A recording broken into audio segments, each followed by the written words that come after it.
On va quelques minutes à nos amis pour arriver. Donc, Swab, j'ai rencontré ceux qui sont inscrits pour le moment, par le passé, certains dans le nord, d'autres en région parisienne. Mais je ne serai pas seul pour vous accueillir. Asma est avec nous et elle nous dira des mots tout à l'heure. Si Asma, si tu vas intervenir avant.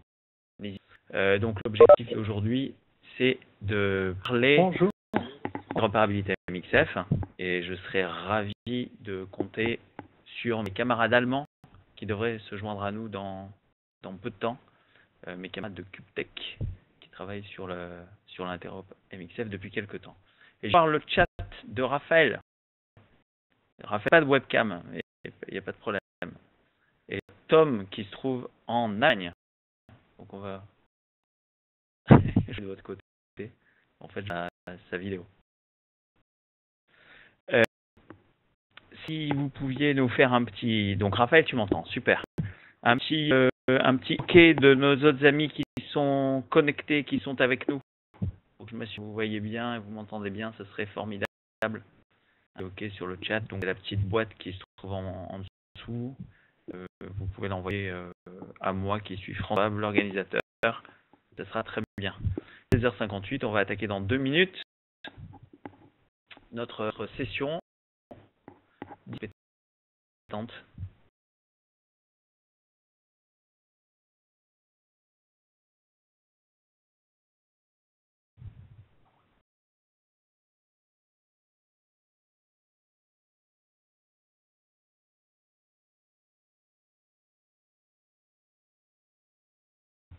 Hello.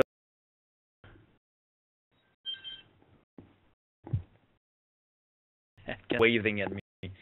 So be in French, all in French, but I will translate. Et pour nos amis français, l'ensemble sera en français. Et s'il y a des interventions de nos amis allemands en anglais, je les traduirai.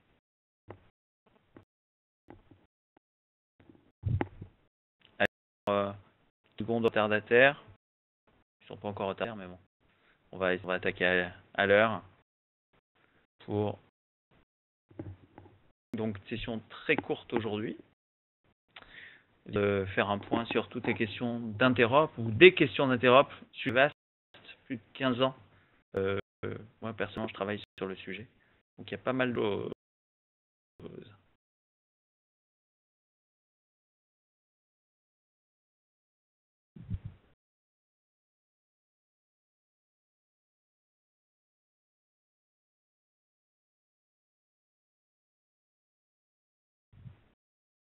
Allez, on va.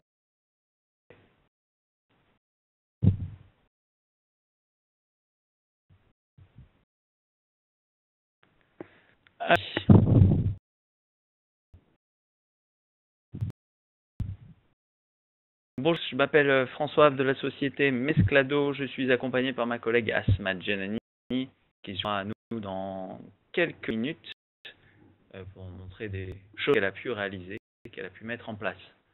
En Allemagne, nos amis Jörg et Tom, et j'ai vu sur la webcam que nous avions Tom.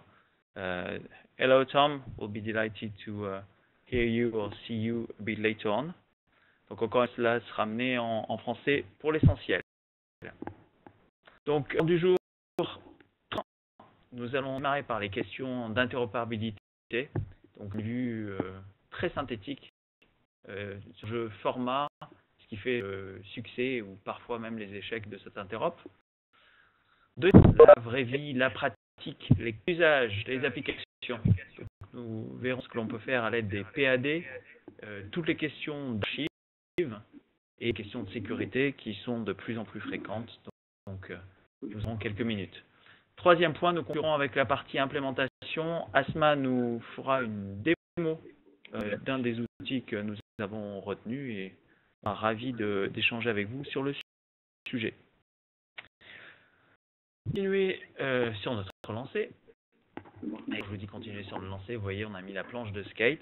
On y va.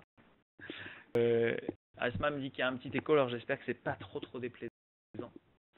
En 2 mots, la mission de la maison Mesclado, c'est accompagner les groupes de médias sur les aspects IT. Et notre objectif, c'est de vous accompagner, d'accompagner les groupes sur la transformation à travers savoir et savoir sur l'ingénierie et nos valeurs, l'indépendance, les méthodos, le pragmatisme et l'ouverture. Qui dit ouverture dit normes, dit standard, et c'est ce que nous allons voir tout de suite. Donc, mesclons en deux mots, on produit des études, on fait de la formation et du conseil. Par exemple, un sujet qui s'appelle l'IMF, je ne sais pas si certains d'entre vous en ont entendu parler. Et deuxième métier, l'assistance projet, c'est ce que l'on voit ici. Vous devez voir ma souris qui se balade au-dessus de l'assistance maîtrise d'œuvre, maîtrise d'ouvrage. Et puis dans le nouveau service que nous avons lancé à l'IBC, nous lançons tout ce qui est intégration des systèmes IT, chose que nous faisions jusqu'ici et que nous continuons à faire. C'est notre premier point. Donc, question d'interopérabilité. Un petit anglais. On n'a pas traduit cette diapo qui est issue de notre formation sur l'IMF, que certains ont pu suivre en Allemagne, à Munich. Il y en aura l'année prochaine à Paris, à nouveau. On est en train de les dates. Donc, si on regarde la vue d'hélicoptère, on a d'un côté ce qu'on appelle les Edit Masters. Donc, les masters qui sortent d'une station de production, de post-production. De l'autre côté, les Delivery Masters. Donc, en français, on appelle ça les PAD, prêts à diffuser. Plusieurs types de formats, on peut s'appuyer sur des formats ouverts. Alors, en France, on est parti sur de l'AS10. En Suisse et dans d'autres pays, il y a d'autres formats comme le XDCAM HD, la mode R9, donc qui peut s'apparenter, par exemple, de l'AS10. L'AS11 au Royaume-Uni, autour du DPP, et en Allemagne, c'est le format RD ZDF. Donc, on est autour de cela sur une même base qui est le format IMXF. À côté de ça, on peut partir sur des codecs propriétaires avec des formats d'encapsulation comme le QuickTime pour du pro, et puis des formats ouverts mais avec la complexité quand on ne les craint pas, c'est le cas du MXF Open-A. Alors qu'est-ce que ça veut dire? Ça veut dire qu'il y a tellement de variables que quand on reçoit le fichier, on a parfois des surprises. Et c'est ce qu'on va voir ensemble. Alors c'est peut-être un petit peu blanc, j'espère que vous pouvez voir sur vos écrans. C'est un résumé que l'on a produit des formats. Et aujourd'hui, les formats, il y a une multitude de formats qui s'appuient sur le MXF OP1A. Et de formats, il y a différentes branches. Alors souvenez-vous, le MXF OP1A, il était tellement large qu'il était difficile d'obtenir de bons résultats d'interopérabilité. Et donc, ce qu'on a fait, c'est qu'on l'a contraint. MWA qui l'a fait, Advanced Media Workflow Association. Ça va faire une petite dizaine d'années autour de les AS, les applications spécifications. Donc, pour rappel, en France, on est parti sur l'AS10. Et ça, c'est contenu dans une recommandation technique, la RT 040, de nos collègues. En Angleterre, c'est autre chose. Autre chose. Et l'IMF s'appuie sur un autre AS. Voilà en résumé. Tout ça, ça peut paraître un petit peu complexe. Gardons en tête qu'il y a une et même base, c'est le fameux MXOP1A. Et à côté de ça, on peut voir pas mal de facteurs d'échec de cet interop. Et mon camarade Blaise nous rejoint de Suisse. Bonjour à toi Blaise. Pas mal de cas d'interop avec ou pas de peu de succès. Donc ça, c'est issu de l'analyse de nos camarades de CubeTech en Allemagne. Donc des problèmes de qui ne seraient pas supportés, des problèmes de fichiers qui retourneraient un message d'erreur, des problèmes de fichiers qui seraient chargés mais l'audio ou la vidéo ne se charge pas, des problèmes de gel d'image, de crash, de gel qui seraient différents, d'aspect ratio, c'est moins présent maintenant. Il reste toujours beaucoup d'archives en 4 tiers, souvenez-vous. Toutes les questions de playback, donc de relecture, avec des métadonnées qui seraient plus ou moins bien gérées. Il y a des solutions.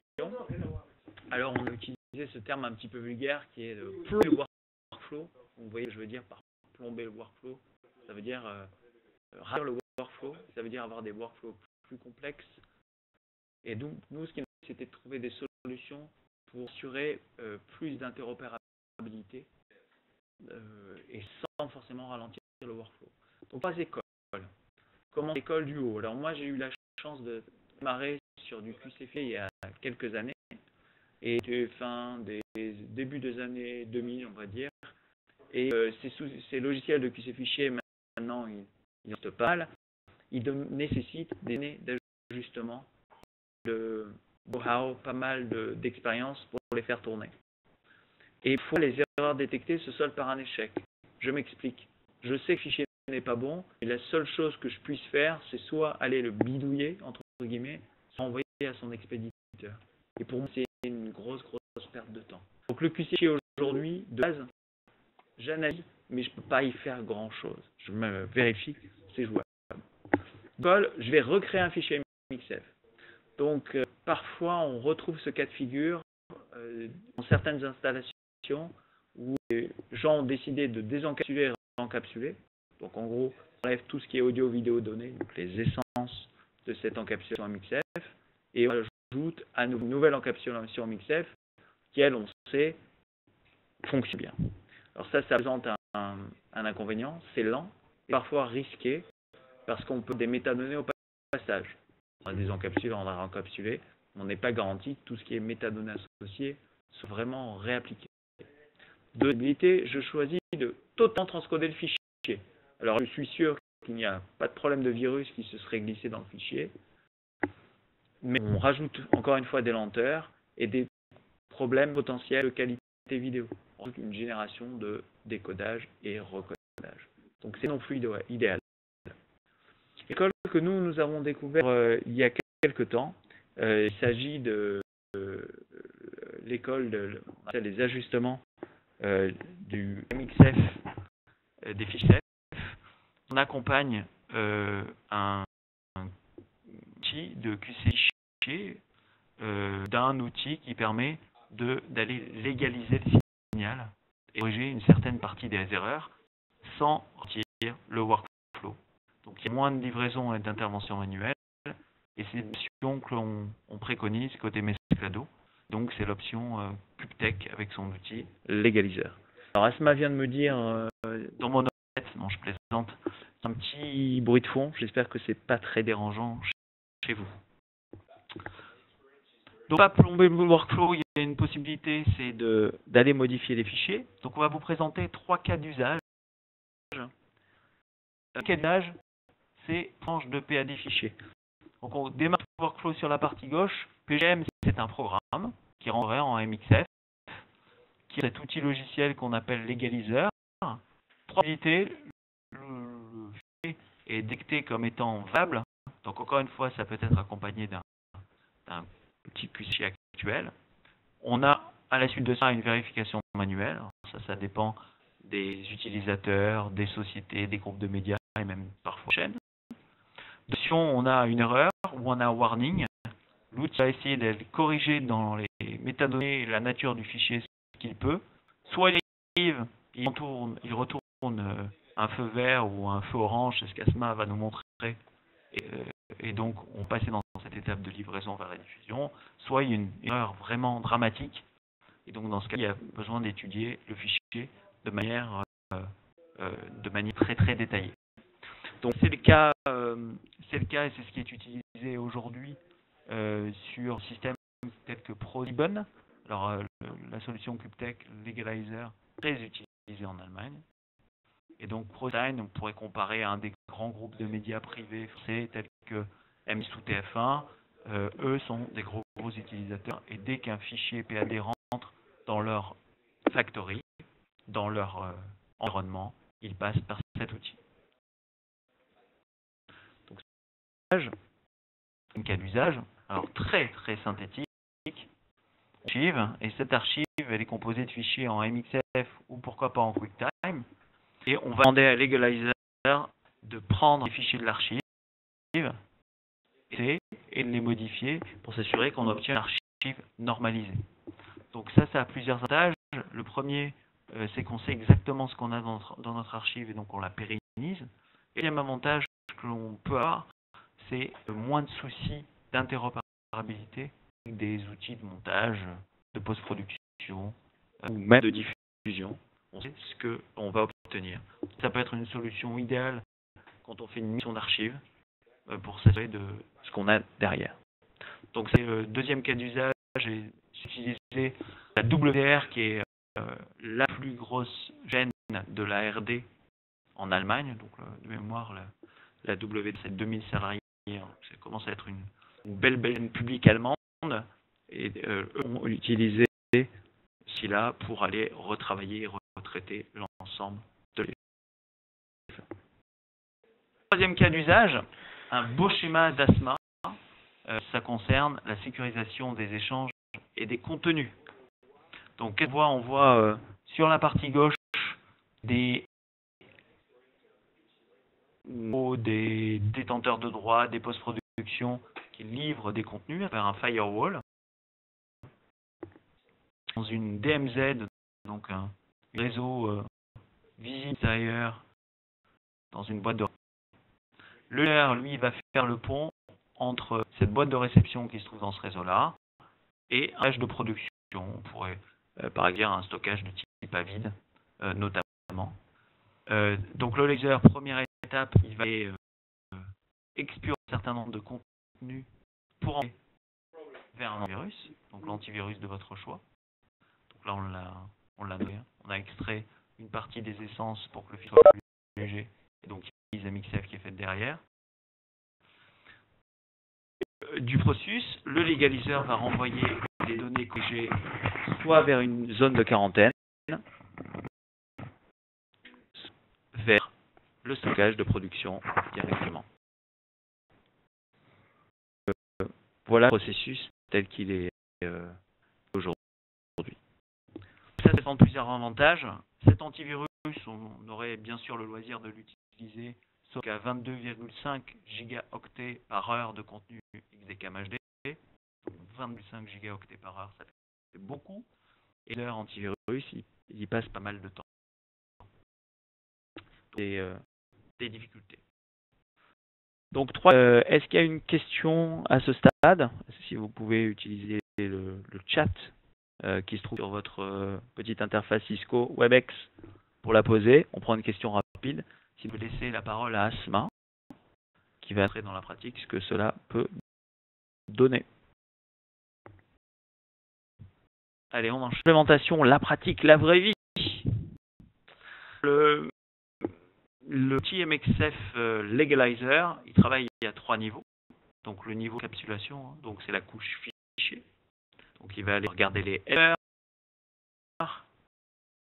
et d'autres paramètres. Il va aller regarder les métadonnées M comme PEG du bitstream, donc au niveau codage. Et il pourra même regarder les essences audio, vidéo, données. Et dans l'essence audio, il est capable d'aller par exemple vérifier le loudness et corriger si c'était nécessaire. Quand on le fait, il va explorer la partie fichier à partir d'une vraie analyse de règles qui permet de décider si on répare, si on ne répare pas. Si on réparer, donc c'est automatisé, on l'a programmé dans la partie réparation, l'analyse, on va filtrer tout ça, on renvoie le fichier et on génère un rapport. Dans un processus assez simple, même si beaucoup de choses à l'intérieur. Il y a 7 étapes sur cette dépôt de nos camarades de CubeTech en Allemagne. Rapport, alors Asma va pouvoir nous montrer. Je fais le coming next, je ne sais pas comment on peut dire. Donc dans ce rapport, on a notre nom de fichier. Donc c'est un rapport assez simple. C'est ce qu'on a l'habitude de voir. On peut l'avoir en format avec les PDF. À noter, ce rapport est complémentaire d'un rapport d'un de QC classique. D'autres outils qui sont encore une fois complémentaires. Et qu'est-ce qu'on a? Moi, ce qui me plaît bien, c'est les feux tricolores, rouge, jaune, vert, même orange, même le dire, pour parler de tricolore la route. Terme d'erreur, de warning et d'information. On va pouvoir voir dans le détail ce que l'outil a fait.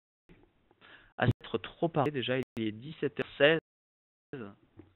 On pourrait nous montrer dans la pratique ce que cela donne. Alors, hop, allons-y.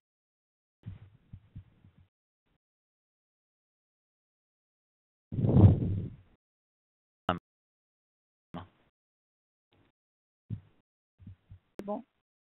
C'est bon. Bonjour à tout le monde. Je suis Asma Janani, je suis ingénieur système en audiovisuel chez MEO et je vais vous montrer un petit peu ce que ça donne ce petit outil dans la vie réelle. Si c'est une plateforme hébergée dans le cloud, c'est la partie cloud de l'outil pour pouvoir faire des tests et vous montrer comment ça marche. Je vais essayer d'uploader un fichier. Donc là, j'ai déjà pas mal joué avec. Donc voilà, j'ai pas mal de fichiers. Je vais faire un upload de fichiers là devant vous pour que vous voyez un petit peu comment ça marche. J'ai un client ici, un client FTP pour pouvoir envoyer des fichiers sur leur serveur.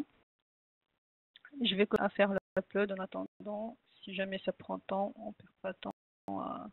Je vais vous parler de comment paramétrer cet outil-là. Donc là, je balance normalement, si tout va bien.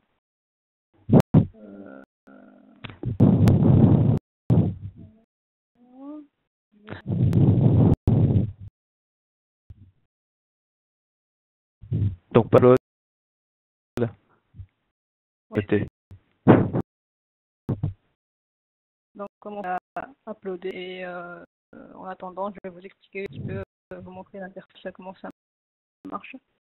Donc j'ai la partie settings.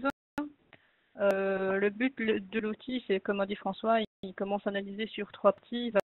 Il analyse le MXF, le contenu MXF, l'essence au niveau et puis la bande de base au niveau audio. L'analyse là, il a fait sur la base de plusieurs profils, basant sur des standards MXF. Et puis là, je vais pouvoir les configurer ici sur cette interface là. Donc la partie générale, il y a tout ce qui est configuration des folders. Donc ça, on le fait quand on installe le client. Il y a la partie reporting où je choisis quel format de rapport développer ou pas que je veux avoir à la fin. Container Analysis, il faudrait savoir que dans NBF Legalizer, Cubetech a choisi d'intégrer l'outil IRT Analyzer de l'IRT, c'est l'institut de recherche qui est auprès des broadcasters publics allemands. Si oui ou non je veux analyser mon fichier MXF avec cet outil-là. Je peux choisir ou non aussi d'utiliser le laser de F-Legalizer. Sur F, la partie la plus importante, donc il y a des profils déjà préconfigurés sur l'outil. On peut demander à Cubetech d'implémenter d'autres profils si on en a besoin, donc s'il y a à la discrétion du client de demander quel profil il veut avoir. Ici, avec Cubetech, on a travaillé avec eux pour qu'ils puissent mettre en place le RT040, donc le profil qui a été choisi par les broadcasters français pour les PAD, ce qu'on voit ici, hein, le AS10 profil HD avec le schéma du RT040 qui a été fait par l'HD Forum, qui a été, je ne sais pas s'il a été signé, mais qui a été validé par les broadcasters français. Donc ici, ce que je fais, c'est que, parce que le fichier que j'ai uploadé, donc il est en train, il a presque fini, hein, c'est un XD, donc j'ai mis tous les profils en haut, et ce qu'on peut faire aussi, on peut configurer là, qu'il commence à analyser le premier, aussi cette intelligence de voir quel profil convient le mieux à ce fichier-là pour commencer. La partie audio, je peux choisir quel editorate prendre, soit de l'audio, soit de la vidéo. Je peux aussi forcer le timecode. Je peux aussi forcer la métadonnée sur le audio. Là, je vois que mon fichier... Oui, c'est arrivé ton fichier Asma. Oui. Donc, mon fichier a fini de taper. Il est arrivé chez eux, donc sur le cloud. Il est en train d'être analysé. Est-ce qu'on le voit ici en haut? Voilà, il a commencé à analyser. On va finir, on va attendre. On voit la petite tourne. Non, non. La partie. Donc, ces petits paramètres, on les règle une fois pour toutes, c'est bien ça? Oui, oui. Par analyse, ou ça peut être aussi fait par watchfolder, c'est-à-dire que si on le met en prémisse chez nous, on peut dire ce watchfolder, je veux que ça soit analysé par ce profil-là, et puis on change suivant. On peut faire ça aussi. Si j'ai un système d'automation, bien entendu, il y a une API qui est même qui se base sur Teams, si ma mémoire est bonne. Oui. Intégrer l'outil sans utiliser l'interface qu'on voit à l'écran. On s'avance derrière. On peut choisir de mettre quelle SD, quelle source la SD, soit le conteneur MXF, soit on peut le forcer aussi. On peut aussi il analyse l'essence MPEG-2. On peut choisir comment il prend en charge les métadonnées du MPEG. On peut aussi, alors ça c'est pas mal pour les gens qui travaillent pas encore en Dolby E, ils peuvent, on peut à la réception choisir de ne pas changer ou de comment dire les mots, je trouve plus mes mots. Supprimer, voilà, merci François. Supprimer Dolby E ou on peut aussi rejeter le fichier si jamais, donc voilà. C'est trois pareil. Il y a ici Loudness qui peut, quand on le prend, il fait une analyse de Loudness, il peut corriger ou il peut envoyer des métadonnées vers un système d'automation pour corriger. Donc voilà. Ici, on a les métadatas qui sont spécifiques à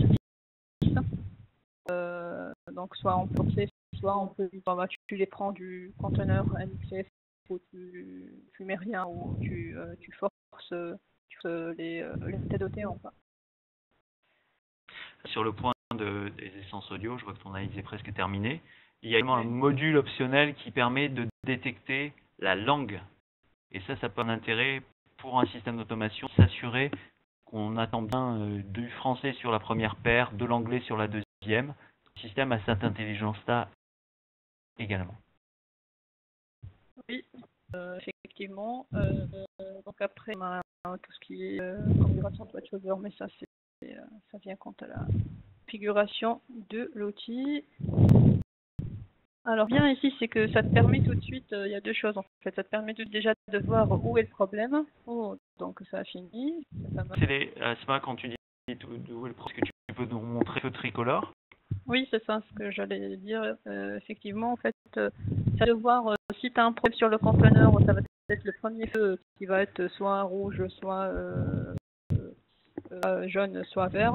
Et puis le milieu, ça va être l'essence. Et le dernier, ça va être la bande de base, donc ça va être l'audio. Et rouge et jaune, on peut aussi configurer, c'est-à-dire que le client peut dire il y a déjà moi, je peux accepter, je mets en jaune. Donc c'est voilà, il faut le savoir, mais il ne faut pas le bloquer. En rouge, il peut bloquer, il faut corriger. Donc c'est sur le client aussi de configurer ça. Ce qui est intéressant de voir, c'est que ici sur la colonne Progress Result, on peut voir en fait quel profil a été choisi. Alors, comme je vous ai montré tout à l'heure, moi j'ai mis en allowed, j'ai mis les trois profils en XDCAM. Lui qui me dit qu'il peut corriger en lossless repair, ça c'est lossless repair ou transcode, donc il peut aussi transcoder. Hein. Il y a une option qui n'est pas active sur cette plateforme, mais il peut transcoder. C'est qu'il a fait une lossless repair avec le profil XDCAM HD 422 en AS10. On avait une erreur en entrée, c'est ça? Oui, lui, il l'a réparé de manière transparente. C'est ça qu'on appelle le lossless repair. Exactement.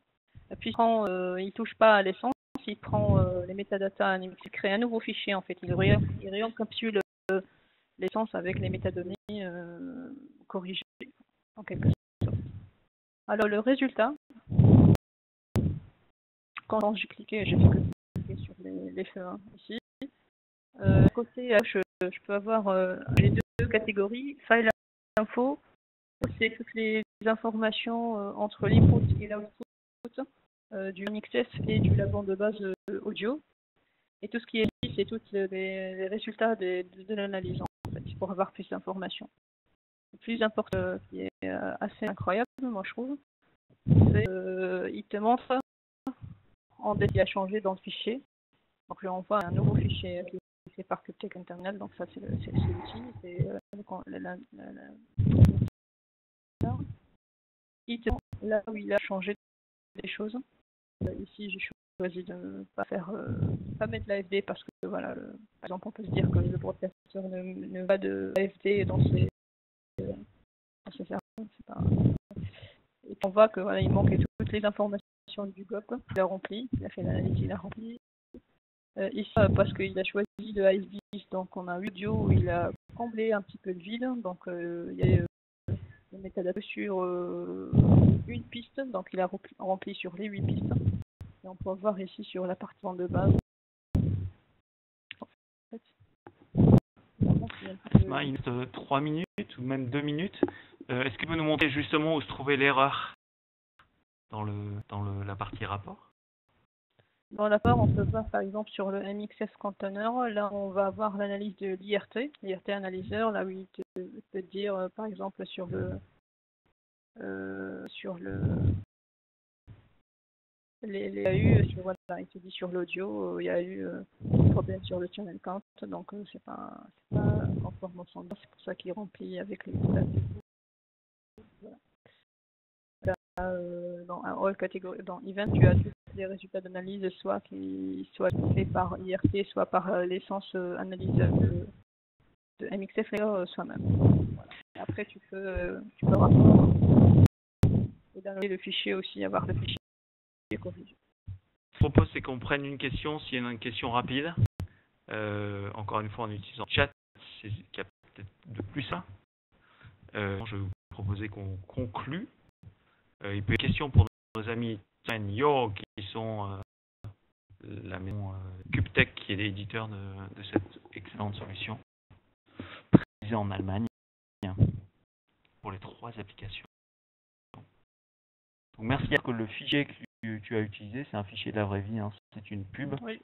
C'était un transcodeur qui avait été mal configuré et l'égaliseur a permis de rendre le fichier exploitable. Oui. Eh bien, écoute, je propose de reprendre la main pour qu'on conclue. Oui. Normalement, on va voir mon écran. Ma technologie va bien fonctionner. Arrivé, hop. Voilà, oui, vous allez voir mon écran dans une seconde. Normalement.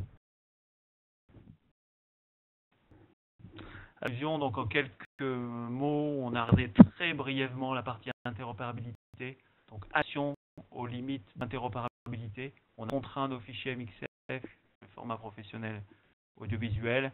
Il faut faire très attention à ce qu'on peut attendre de toutes ces notes, de ces recommandations techniques et des outils à mettre derrière tout ça, d'analyse. Et ici de correction.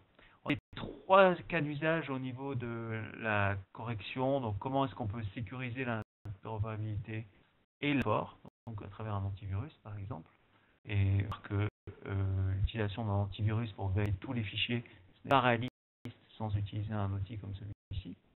Un 3e point, merci Asma pour cette démo de l'outil, l'outil CupTech. Donc nous, on vous a montré son utilisation à travers l'interface, on va dire, de l'ingénieur ou de l'exploitant, et peut être bien entendu intégré à des outils beaucoup plus larges. Et il y a également une utilisation dans le cloud. Donc dans le cloud, on a la possibilité, et encore une fois, d'intégrer à des outils tiers. Il me reste à vous remercier. Nous sommes à votre disposition, ainsi que l'équipe CupTech, et merci encore à Tom et Jorg d'être avec nous dans ces 30 minutes. Et au plaisir d'échanger à nouveau. À très bientôt. Bientôt. Au revoir.